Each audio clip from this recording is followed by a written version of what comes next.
Olá, meus irmãos. Hoje nós vamos continuar nossas conversas sobre a vida da igreja experimentada em família.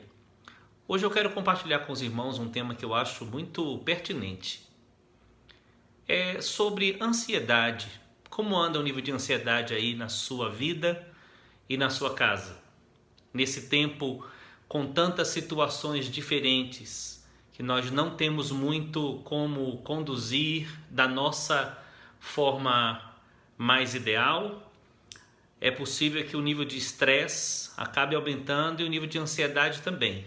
E isso acaba atrapalhando muito os relacionamentos. Então eu quero compartilhar um pouquinho com você sobre como a gente pode encontrar na palavra de Deus fundamentos que nos ajudam a vencer esse perigo tão terrível e tão comum nesse tempo que vivemos. Vamos começar lendo um texto maravilhoso de Mateus capítulo 6, verso 25 a 31. Por isso vos digo, não andeis ansiosos pela vossa vida, quanto ao que haveis de comer ou beber, nem pelo vosso corpo, quanto ao que haveis de vestir. Não é a vida mais do que o alimento e o corpo mais do que as vestes? Observai as aves do céu, não semeiam, não colhem, nem ajuntam em celeiros, contudo vosso Pai Celeste as sustenta. Porventura não valeis vós muito mais do que as aves?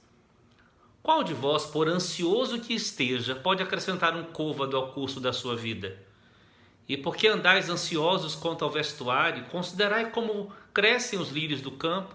Eles não trabalham nem fiam. Eu, contudo, vos afirmo que nem Salomão, em toda a sua glória, se vestiu como qualquer deles. Ora, se Deus assim veste a erva do campo, que hoje existe e amanhã é lançada no forno, quanto mais a vós outros, homens de pequena fé. Portanto, não vos inquieteis, dizendo, que comeremos ou que beberemos, ou com que nos vestiremos. Esse texto aponta para nós a primeira grande causa de ansiedade, que é a tentativa que nós temos de ter, de conseguir tudo o que nós achamos necessários para nós.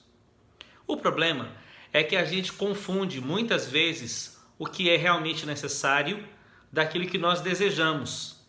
Esse é um texto onde o nosso Senhor Jesus nos fala sobre as coisas que nós precisamos. Não precisamos ficar ansiosos e preocupados em relação a essas coisas. É como se ele estivesse dizendo para nós que Deus, o nosso Pai, tem um compromisso em nos suprir daquilo que nós precisamos. O comer, o vestir, o beber, o morar, são necessidades básicas que o nosso Deus, como nosso Pai, sempre vai nos suprir. Agora, parece que a gente quer vestir mais do que realmente precisa, morar além daquilo que nós realmente precisamos, em condições melhores do que aquelas que realmente precisamos ou podemos. Parece que a gente, quando está se alimentando de alguma coisa, está sempre com vontade de estar comendo algo diferente. Isso é não se contentar com aquilo que nós recebemos de Deus. E sim, isso gera muita ansiedade, muita preocupação. Nós elevamos o nosso padrão de necessidade por causa dos desejos que nós temos, que são estimulados pela mídia, estimulados pelo que o outro tem, estimulados pelos nossos sonhos ou devaneios daquilo que realmente a gente merece ter. Mas, meus irmãos, a vida é mais gostosa quando ela é mais simples. O nosso Deus tem compromisso, como Pai que é, misericordioso que é, de suprir as nossas necessidades. E é generoso em relação aos nossos desejos. Mas nós não temos um Deus consumista. E nós não temos um Deus que se coloca na necessidade de atender todos os nossos pedidos. E que bom que Ele é assim. Eu gosto muito de um texto em que a palavra de Deus diz que o nosso Deus faz tudo conforme o conselho da sua vontade, está lá em Efésios. Que bom que Ele não faz tudo conforme o conselho das minhas vontades.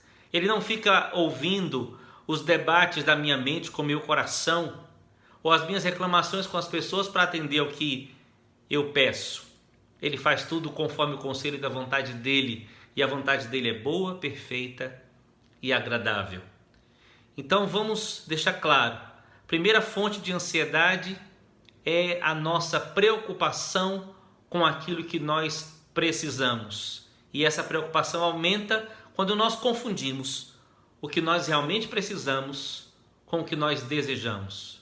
O nosso Deus vai nos suprir sempre. Se confiarmos nele, ele é o nosso Pai, ele vai nos suprir. Agora eu quero ler um outro texto que vai nos apresentar uma outra fonte muito comum e muito forte de ansiedade. Primeira carta de Pedro, capítulo 5, versos 6 e 7 diz: humilhai-vos, pois, debaixo da potente mão de Deus, para que a seu tempo vos exalte, lançando sobre ele toda a vossa ansiedade, porque ele tem cuidado de vós.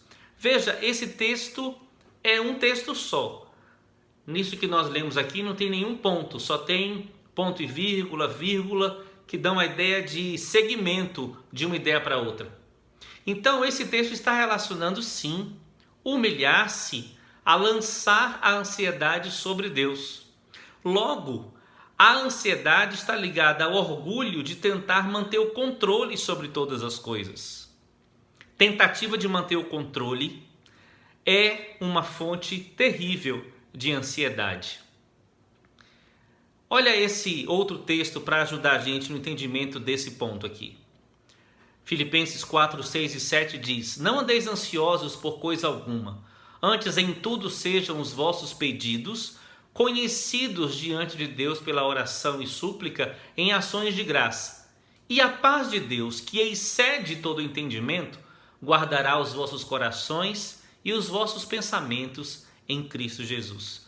Veja, nesses dois textos aqui fica claro para nós que quando a gente tenta manter o controle, a gente mantém todas as circunstâncias na nossa mão. A gente mantém todas as necessidades diante de nós. Isso é soberba. Isso é uma pontinha de orgulho.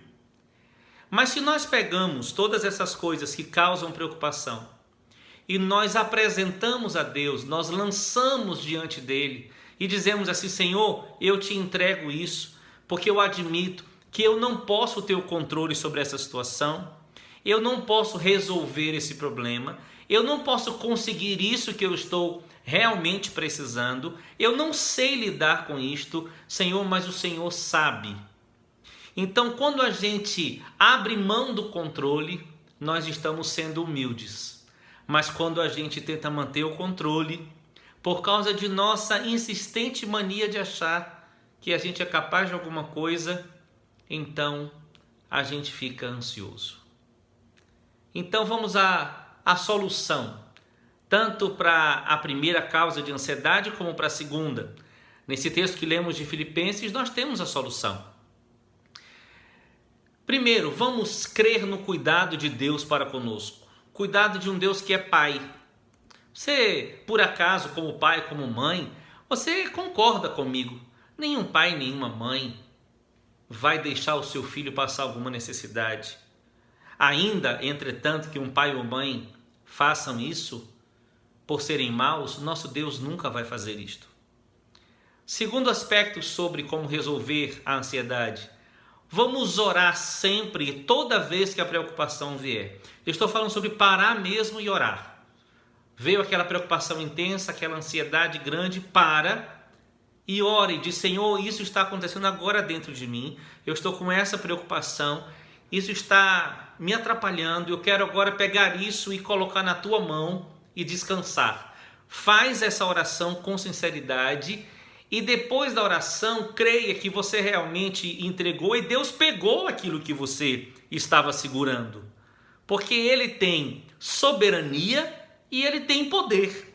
Soberania para manter o controle de tudo e poder para resolver tudo. Nós não somos soberanos, nem somos poderosos, mas nós temos um Deus que é soberano e poderoso. Então entrega, e quando entregar, deixa com Ele. Para deixar com Ele, ouça esse outro conselho aqui: mude o foco do seu pensamento. Tire o pensamento daquilo que estava te preocupando e agora traga para a sua mente gratidão. Comece a agradecer a Deus por aquilo que ele acabou de assumir e por outras coisas que o Espírito Santo há de te lembrar, coisas que Deus já fez, coisas que Deus está fazendo. E quando você traz à sua memória motivos de gratidão, a preocupação vai perdendo a força dentro da sua alma. Por último, ocupe-se com o presente, com o que realmente você tem que dar conta de fazer.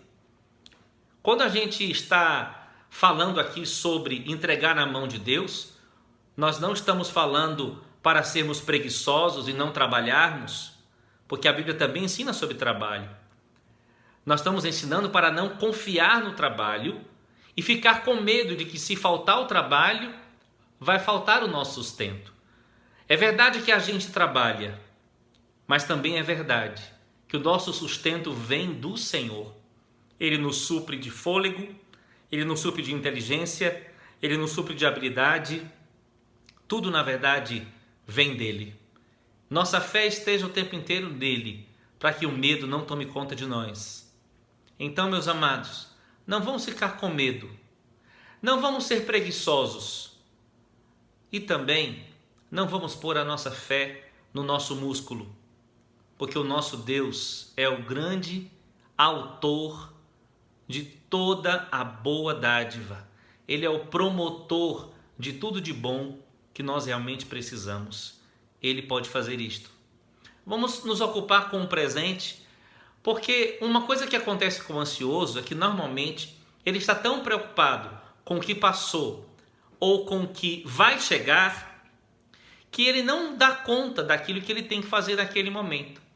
Então ele gera mais ansiedade. Por exemplo, é muito comum que o ansioso seja procrastinador. Procrastinador é aquele que sempre deixa para depois o que ele precisava ter feito agora. Como ele está sempre preocupado com o futuro, o ansioso, ele tende a deixar muito as coisas para depois, aí levando com a barriga, como se diz. Então, quer resolver a ansiedade? Ocupe-se com o presente.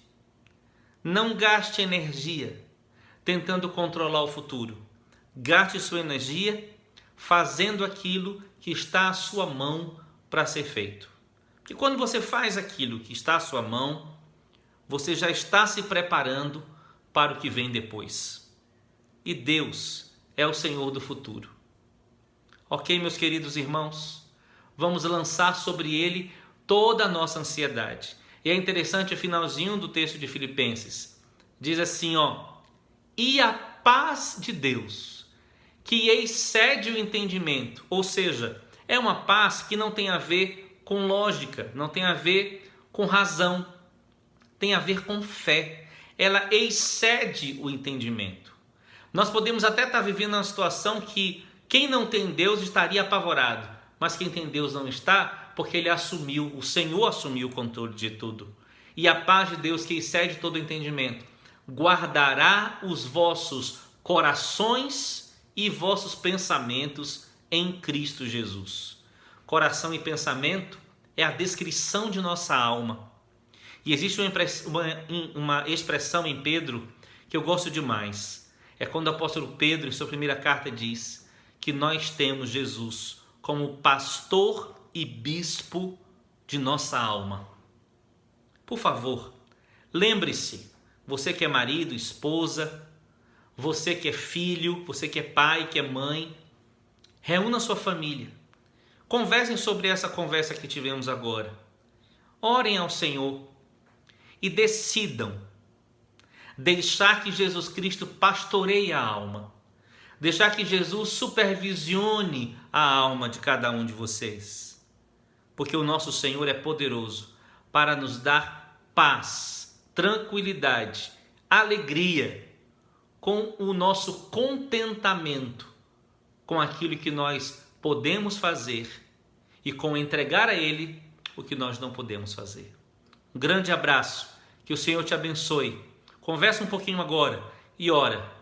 Deus trará paz, a paz que excede todo entendimento para você e para sua casa, em nome de Jesus. Grande abraço.